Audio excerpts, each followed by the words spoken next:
মায়ের ভক্ত সুরেন্দ্রনাথ ভৌমিক ধ্যান ট্যান না হওয়ার জন্য মায়ের কাছে আক্ষেপ করছেন। আর মা বলছেন, তা নাই বা হলো, ঠাকুরের ছবি দেখলেই হবে। ঠাকুরের তখন অসুখ, কাশীপুরে ছেলেরা পালা করে থাকত। তখন গোপাল রয়েছে।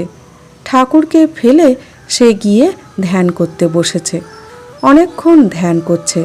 গিরিশবাবু এসে শুনে বললেন, চোখ বুজে যাঁর ধ্যান করছে তিনি এখানে রোগশয্যায় পড়ে কষ্ট পাচ্ছেন, আর ও কি না ধ্যান করতে গেল। গোপালকে ডেকে পাঠালেন। ঠাকুর তাকে পা টিপে দিতে বললেন, পায়ে ব্যথা হয়েছে বলে টিপতে বলছে কি? তা নয়, তোর অনেক কড়া ছিল জন্মান্তরে, তাই। মা বললেন, ওকে অর্থাৎ ঠাকুরকে দেখবে।